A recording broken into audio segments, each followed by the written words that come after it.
రమేష్ గారు, ఇప్పుడు యువత ఎందుకు మళ్ళీ రాచరికం వైపు అడుగులు వేస్తుంది? రైట్. నేపాల్లో జనరల్గా ఆ మొనార్కీ అంటే వంశపారంపర్య పరిపాలన అనేది ఉంటుంది. ఒక 20 సంవత్సరాల క్రితమే నేపాల్లో కాల్పులు జరిగి సొంత ఫ్యామిలీ మెంబర్స్నే కొంతమంది చనిపోవడం జరిగింది. రాజకీయంగా వాళ్ళు వంశపారంపర్యంగా ఉండాలి అనేది ఒక వాళ్ళకి ఏంటంటే కమ్యూనిస్టు గవర్నెన్స్లో అంటే ఆ పరిపాలన విధానంలో వాళ్ళకి సరైన డెవలప్మెంట్ కనిపించట్లా. ఇన్ఫ్రాస్ట్రక్చర్ కానీ, ఇన్ఫర్మేషన్ టెక్నాలజీ కానీ, న్యూ ఎమర్జింగ్ టెక్నాలజీస్ అయిన AI, blockchain, IoT, big data, 5G లాంటి కొత్త కొత్త టెక్నాలజీని నేపాల్లోకి తీసుకొచ్చి ఒక ఇండస్ట్రియల్ జోన్గా, ఇండస్ట్రియల్ ఎకానమీగా, లేకపోతే ఒక ఇన్ఫర్మేషన్ హబ్గా, ఇన్ఫర్మేషన్ టెక్నాలజీ హబ్గా, లేకపోతే ఒక ఫిల్మ్ స్టూడియోస్ని కట్టి టూరిజం వీటన్నిటి మీద చేయాలి. కానీ ఫెయిల్ అవుతున్నాయి communist led party governments in Nepal. పైగా లోకల్గా ఉన్న పొలిటికల్ పార్టీలు కూడా ఫెయిల్ అవుతున్నాయి. అందుకని రాజరికం వైపు వెళ్తే మళ్ళీ ఒక కుటుంబం పరిపాలించింది, దాని ద్వారా ఆ సుస్థిరత వస్తుందేమో అంటే ఇంకా ఇది క్వశ్చన్ మార్కే. కంప్లీట్గా the moment we get monarchy in Nepal doesn't mean that Nepal will have a wonderful time. There is no guarantee. But ఆ దేశ యువత they are of the opinion మారిస్తే కొంత ఏమన్నా మెరుగు జరుగుద్దేమో, మెరుగుపడుతుందేమో పరిస్థితులు అనేది. అయితే ఇప్పుడు రమేష్ గారు, మరి మనకు ఆ దేశం నుండి ఇప్పుడు నేపాల్లో జరుగుతున్న ఈ గొడవలు ఇవంతా కూడా భారతదేశం పైన ఎంతవరకు ప్రభావం చూపించే అవకాశాలు ఉన్నాయి? తప్పకుండా చెప్పాను కదా మీకు, there is a saying in English, you can choose your friends but you cannot choose your neighbours అంటారు.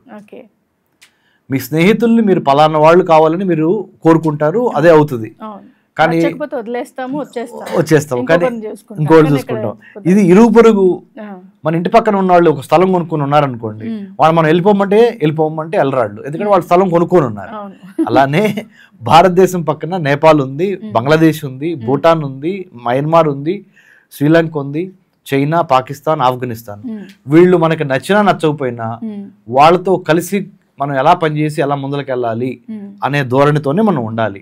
కాబట్టి మనం ఏం చేయాలంటే వాళ్ళతో ఉన్న ఇబ్బందులు ఏంటో గమనించి, ముఖ్యంగా ఇప్పుడు నేపాల్లో జరుగుతున్న ఇబ్బందులు, మార్చి 2026 లోపల కొత్తగా ఒక ఎలక్షన్ పెట్టి ఆ ఎలక్షన్స్ ద్వారా ఎవరు ప్రధానమంత్రి అవుతారో చూసి ఈ లోపల 73 సంవత్సరాల వయసున్న సుశీలా కిర్క్ గారు, ఆమె మన నేపాలీ టెంపరరీ ఇంటరం అంటే తాత్కాలిక ప్రధానమంత్రిగా ప్రమాణ స్వీకారం చేయడం జరిగింది. నేపాలీ ప్రెసిడెంట్ రామచంద్ర పౌడల్ గారు ఆమెకి గ్రీన్ సిగ్నల్ ఇచ్చారు. పార్లమెంట్ డిజాల్వ్ అయిపోయింది. కొత్త ఎలక్షన్స్ పెట్టి కొత్తగా మళ్ళీ కొత్త ప్రధాని, కొత్త కౌన్సిల్ ఆఫ్ మినిస్టర్స్ని ఎన్నుకోవటం అనేది మార్చి 2026.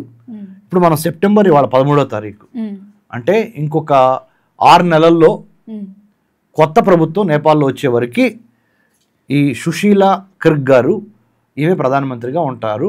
ఈమెకు ఒక మంచి చరిత్ర ఉంది. భారతదేశంలో ఉన్న బెనారస్ హిందూ యూనివర్సిటీలో ఆమె చదువుకొని వెళ్ళటం జరిగింది. ప్లస్ భారతదేశం యొక్క సంస్కృతి, చరిత్ర, సాహిత్యము, భారతదేశం యొక్క రాజకీయాల మీద మంచి అవగాహన ఉన్నామే. ప్లస్ భారత్ పట్ల మంచి వైఖరి, సద్భావన కలిగిన వైఖరి ఉన్న ఒక మహిళ. మరి ఇక్కడ మనకేమో మన రాష్ట్రపతిగా ద్రౌపది ముర్ము గారు, మరి పక్క రాష్ట్రమైన Nepal first women president of Nepal, first women chief justice of Nepal Sushila Karki గారు, శ్రీమతి.